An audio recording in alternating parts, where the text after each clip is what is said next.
Good morning, happy cooking. This is your flexitarian friend, Jake Tanti. And good afternoon for those who live on the other side of the world. And for those of you who are even farther, good evening. So here we go. So I'm going to show you how to do waterless vegetables. People have asked me, how can I make waterless vegetables? I was told that I can cook without water.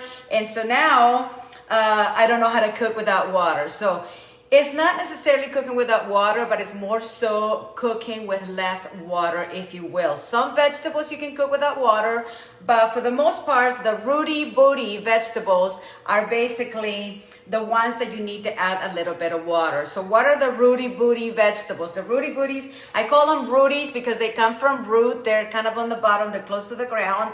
And I call it booty because it's good for your booty. So there we go. So I have for you today, I have cabbage, 2 types of cabbage.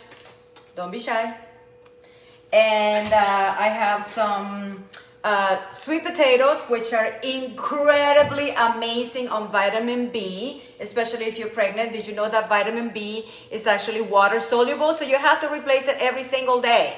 Okay, so even if you take vitamins, you still have to eat vegetables that have vitamin B. So I'm using cruciferous vegetables as well because they're good for your booty, which are, like I said, the red cabbage, green cabbage, and cauliflowers. And then, of course, iron. I mean, you cannot get any better than this. So if you're a vegan, vegetarian, and you're not eating meat, then let's add some beets. And of course, as you know, I love potatoes, and these are my potatoes from the garden. So these are also gonna be great for you as well because they're loaded with vitamin C and they're loaded with potassium. So let's get started. Let's not just fuss over it.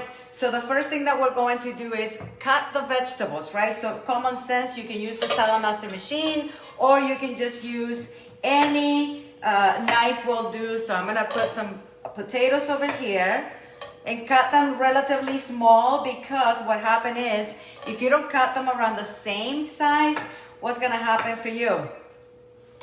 It's not gonna cook all the way, okay? So some vegetables will cook a little bit faster than others. But the idea is if you wanna save time, you wanna save money, improve your health, you definitely need to make sure that the vegetables that you cook, it's gonna be like very helpful for your immunity. Okay, so we're gonna do the potatoes. I'm only gonna do half of the yam.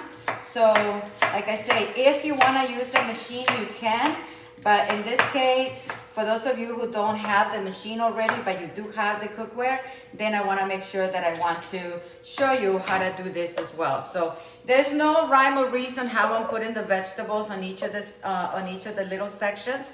I'm just doing it that way because I feel like it. Okay, I'm gonna leave the beet last because I know that the beet is going to be red, and I'm wearing banana yellow today, so because I love bananas. And it's Wednesday too. I wear yellow on Wednesday. So next one that we'll do, so let's do a little bit of cabbage. It's called cabbage. So let's, the same thing, roughly chop. And it's okay whatever you're going to put it. So this is gonna cook even faster, as you know. So I'm going to add a little bit more chunkier. And then of course, that's a little too much. Okay, so now let's put some of the cauliflower. So you can cut it in florets, however you want. Okay, let's push it over there. Put this potatoes over in the middle. Okay, so you can save this, you can serve it roughly chopped. Okay, and so then the next one, so I don't need to put all the cauliflower. And then the next one, I'm gonna add a little bit of red cabbage. Why? Because you have so many vitamins and minerals in all of the cruciferous vegetables. So let's use as well some of the red cabbage. Plus, the more colors that you integrate to your diet, the better it is for you, because colors in the foods are your vitamins and the flavors on your foods are the minerals. So let's add as much as we can.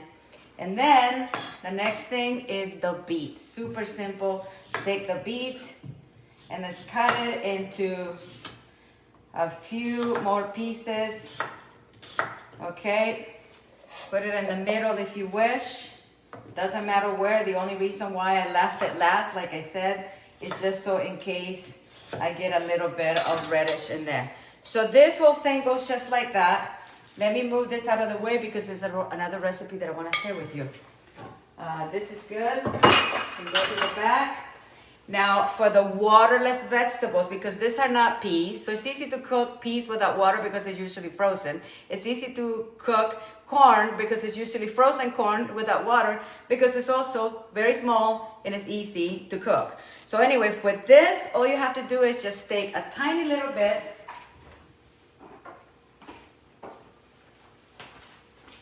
of water just to rehydrate the vegetables, especially the ones that are really rooty.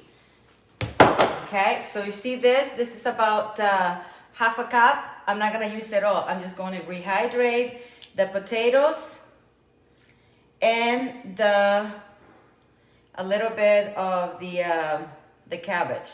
So you see, I only use about quarter of a cup. Okay, so now what we do is you turn it to medium, and when the vapor valve clicks steady, and I mean like this, and it's hot to the touch, 1, 2, 3 hot, you turn it down to low. So I'm gonna move it off to the side because now I'm gonna show you something unhealthy. So that's the healthy part of it. So let me turn it to medium there. Now let me show you a delicious recipe that I absolutely love. This is originally from Nicaragua, and it's in El Salvador, it's in Guatemala, and all of Central America, in South America. As you can tell, I am Latin, so I like it spicy. So let's make something delicious. Plantains. Have you ever seen this stuff? This is called plantain. The Mexicans call it plátano macho because they call bananas also plátanos. I don't know who told them that, but it should be just bananas. To me is this. Plátano is this. These are hard, they are hardy, they're really good for you. In fact, the skin, if you put the skin, the inside of the skin, it makes your skin very tight and very beautiful. So, okay, so let me get the wash, hold them up. Wash these out on the outside.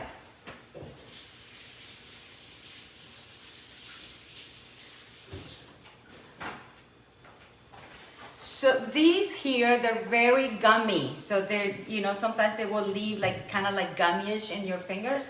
That comes off really easy with coconut oil. You can just clean it up. So I don't really need to use like preheat the pan. You can if you will. In fact, I will preheat the pan. So preheat it to medium low first, so we can heat up the pan and not the oil. Okay. I don't know what's going on with this stove. I think maybe it's getting too experienced. I'm gonna have to use a different burner because this one is the workhorse when I'm doing videos. And where is that knife? Huh? Did it disappear? Well, let me get my favorite knife right here. So cut the ends off just like that, okay? And then we're going to cut it in half and cut through here and then peel it. Careful not to break the banana, the plantain. So just stick your fingers in there. Okay, and that's how you take them off. So we're gonna make these fried. So shallow fried, but they're gonna be crispy, they're gonna be really delicious. You can serve this with a cabbage salad. In Nicaragua, where I was born, they actually cook these. Oh, by the way, I forgot to put my rosemary. In Nicaragua, they actually serve these with a gallo pinto that I taught you how to make the other day. Okay, so do a little slit just like that. And then stick your fingers in there. See, just like that. See how I'm going with my thumb? And that's how you go and start pulling the skin off. And you'll notice that they actually oxidize super fast. So you have to make sure that you cook these very, very fast. Sometimes some people put them in water with a little bit of salt. I don't bother with that. There's two ways to do this. First, you pre-boil for about 5 minutes, and then you squeeze them out. But then the way that I've actually learned when I was a kid, I used to watch the maids, and I saw how they did it, and it honestly is the best and the most delicious ever. So you want to cut, so if you look at your thumb, So that's about an inch, right? So we want to give it about an inch. Don't cut your finger, just cut the platano. I call it plantano, the platano, okay? So I'm gonna do just 4.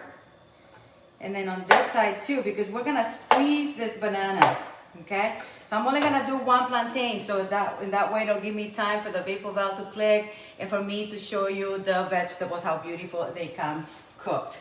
Okay, next thing that we need is, we're gonna need a little bit of oil, of salt, sea salt first. So just salt it a little bit on both sides, okay? There you go. Now we need a little slaughter spoon. And then we are going to get some oil. So now the pan is heated. So as soon as I throw the oil, and I'm using coconut oil, as you know, I love coconut oil. Now you can do your lumpias. For those of you who love lumpias, who are Filipinos and love lumpias, I love cooking my lumpias with coconut oil. You see, I'm not Filipina, but yet I love to cook some Filipino foods.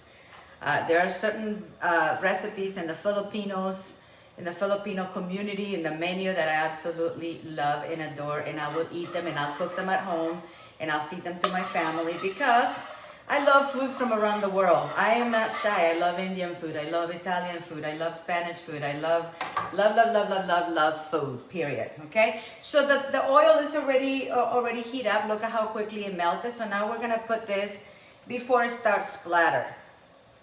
Okay? Oh boy, that's not enough. So I need more. See, I told you. I'm always going to do more than is needed. Especially, I'm not going to waste that oil because I'm not that type of person that saves the oil. After I'm cooking with the oil, I don't care if I use a gallon of oil, I'll throw it away. I do not like to save oil because I don't deep fry a lot. I don't fry a lot of these things. And so I don't want oil to be rancid and I don't want to double use it. So that's why I do shallow fry instead of doing like deep fry. Because that way I'm not wasting too much oil. Okay, so see some of this stuff is a little bit it sticks more to the skin sticks more to the plantain. So sometimes you can just get the knife like this and you go like, If you do the knife like this, sometimes you can get that skin out first, and then you stick your thumbs in there, and then you just use your thumb, that's it. And look at how beautiful it comes, okay? So today I am going for a tour in my backyard because, like I'm telling you, I don't want to be inside, especially with this sunshine out there. You need to get outside because when you're outside, you're building your immune system. You're getting fresh air, you're getting oxygen. Remember I told you the other day, very important, everybody needs to have a woman in their life.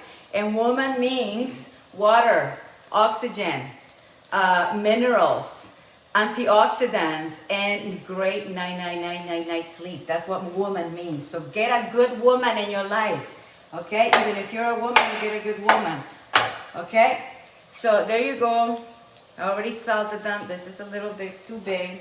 I don't want it to be super big, okay? So the idea is not to cook it too much. Leave a little bit of the salt here because I didn't really salt it a lot. So I'm gonna put some salt in my cutting board because I'm gonna come in a moment and I'm going to smash these. So get a little these tongs. One moment. So I'm gonna let them cook for a little bit. See, this is clicking already. If it doesn't click, give it a good little turn and you'll see that the vegetables already are releasing a lot of the moisture. So see, now it's clicking. When it clicks steady, now hot to the touch, 1, 2, 3, hot, turn it to low. Okay, back to my plantains. So these are called tostones, okay, tostones.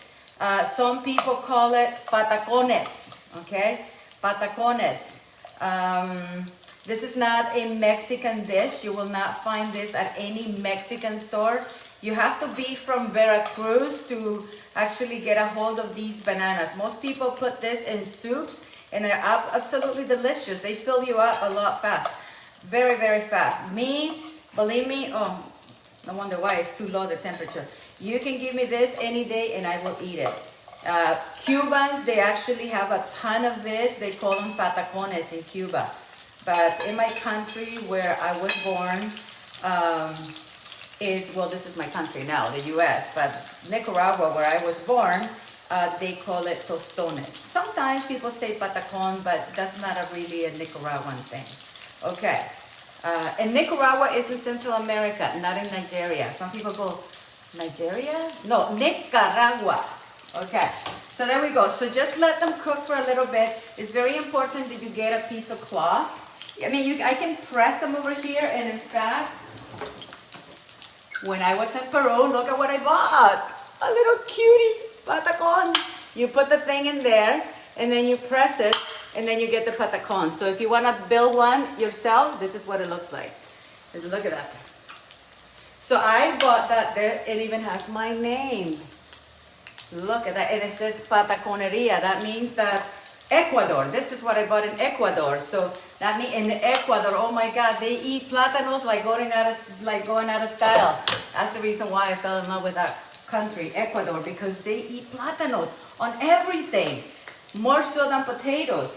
So anyway, so grab a little cloth, very clean cloth, and like I said, you can either push them here, you can use a little, tostonera or pataconera, or if you like, you can take a little clean cloth, put it in there.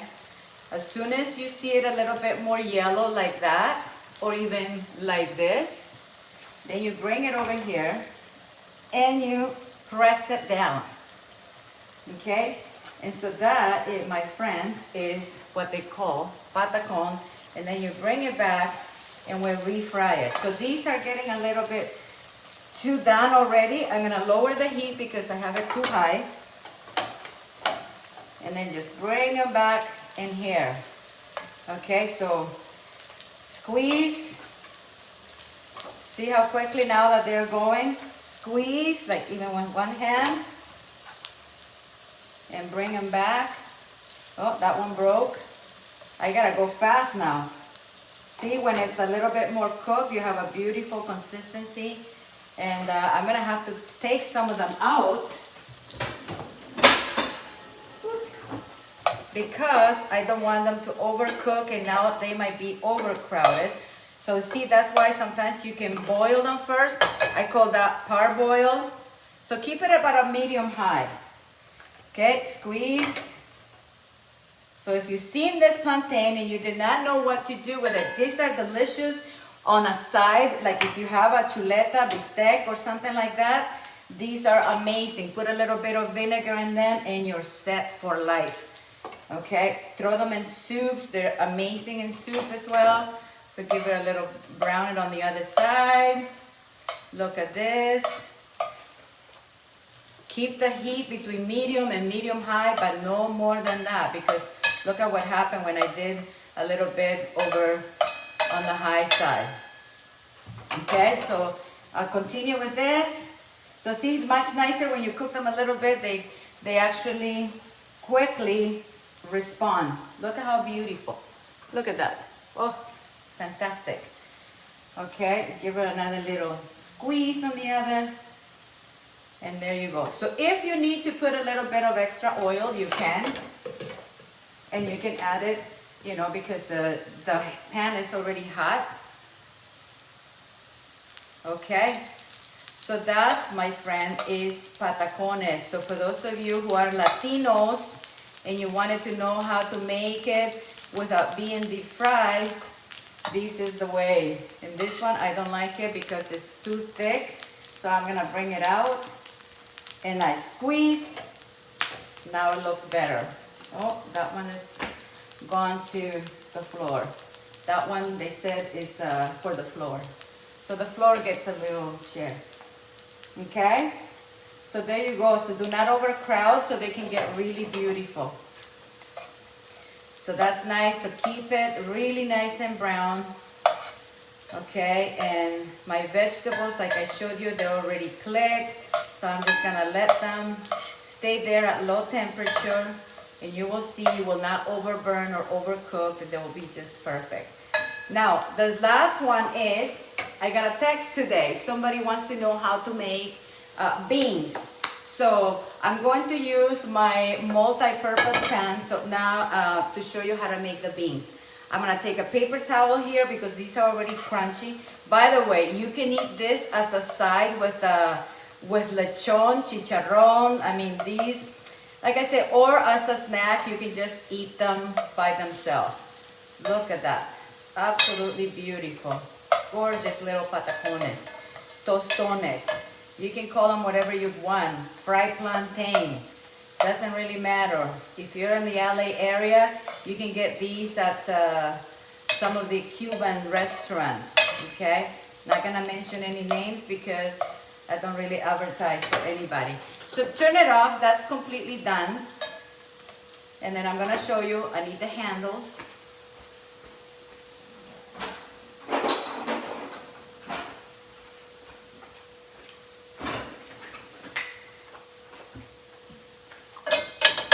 I turn it off and look at these little plantains. They're crunchy, they're delicious, they're crispy. I mean, I can't wait to sink my teeth on these, okay? And then for the vegetables, oh, the beans, before I get to the vegetables, let me show you how quickly you do this.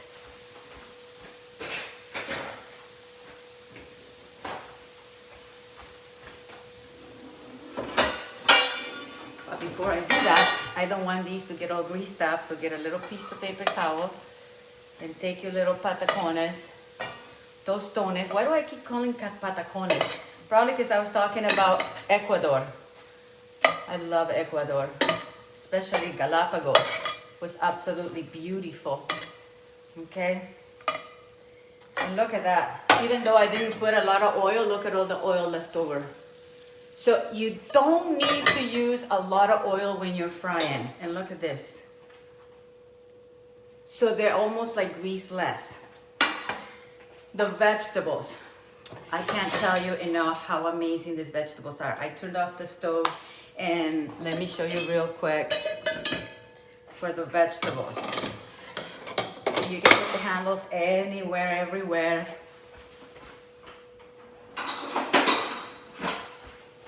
And if you want to convert this into 2 short handles instead of long handle, make it more sexy, more appealing. You ready? Yes? See, this is in semi-vacuum. See, I can't even hardly lift it. And look at this beauty. Not even staining. See, they're not stained. You want to see something? Let me cover it because I don't want them to cool off.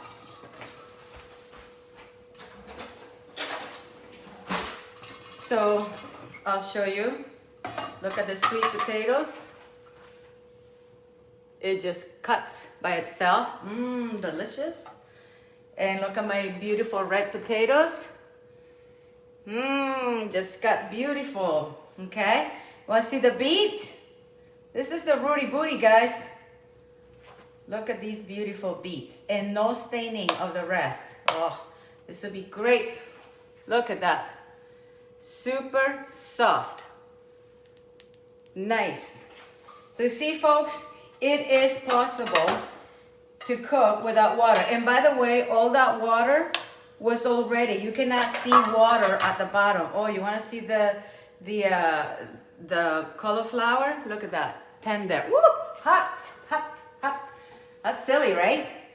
Put it there, and the smell, the aroma. So now I would just leave it. Whenever you turn it, you open the lid, you need to do a little spin so it goes into a semi-vacuum again, you see? Semi-vacuum, super done. So that's the beauty about this cookware. Because of the even heat distribution, you can literally cook foods without any water.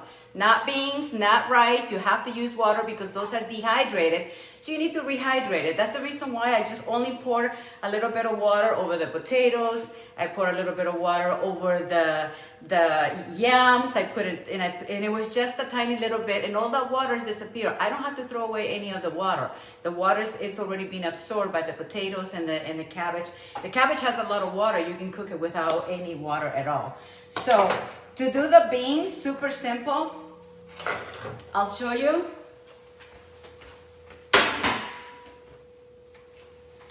This is my favorite. I call it the frijolera, okay? So I've been soaking these beans. You can soak them for an hour, or you cannot soak them at all. But very important is that you use a colander to wash the beans really good, because if you wash them inside the pan, you're still gonna leave dirt in there. Okay, so very important when you're using your MP5, or you can use any other pan, but I love this one because I can plug it in, and then I set it up to 450 degrees. When it reached the temperature of 185 or 190 degrees Fahrenheit, I turn it down to low, and then I set the timer for 2 hours, and then I can go work on my garden, I can go to the pool, I can do anything, I can go shopping. Not shopping because I don't go shopping anymore. So, but anyway, that's what you do. You've been soaking it, so it hasn't really raised all the way. So if you leave it for about 3 to 4 hours, the beans will double up in size, and I really don't want to do that. So what you do is, one last time, you do like one quick wash, just like this. Just grab your hand, put them in there, and then we're gonna dump this water, okay? Making sure that I don't see any floaties on the top. Then I rinse.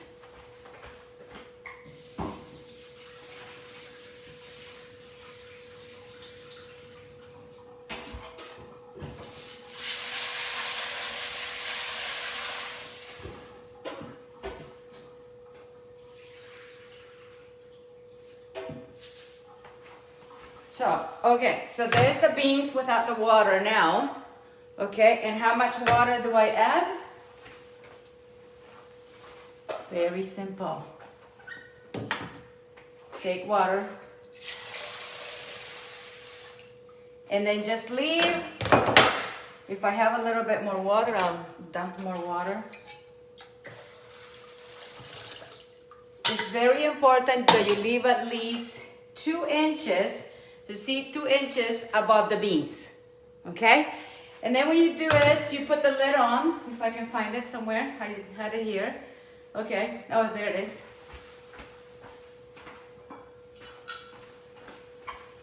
Put a little leaf of, let's see if I can find it in here. You need some bay leaf. Okay, let's see the other container here. Oh, bay leaf. See, I have 2 drawers that look like this. All my herbs. I mean, I don't just talk, I do. I take a lot of herbs. And I like to cook everything from scratch. So far, you have not seen me open a can. Okay, cover it in there. Put it in there. Then take your plug.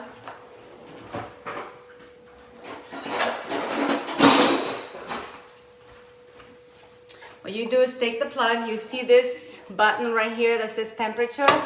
This one, you're gonna hit it, and then when you hit it, it's gonna give you a red. So let me show you. For those of you who are brand new here, let's plug it in. I'm only gonna show you. You don't have to see the whole thing, but I wanna show you how it works. So see that little red light? So you're gonna touch the red, and then you go on the up arrow. Hold your finger there until you desire 450 degrees Fahrenheit. Okay? So I plug it in, and when you plug it in, make sure that you plug it all the way in. Sometimes people say, oh, it's not working. Push it. Hold it to one of the legs, and then push it all the way in. When this paper valve starts clicking and it clicks steady, then I turn it to 195 degrees. And then I set the timer, I put 2 hours, and then I go. I don't have to do anything. Before, you can do this.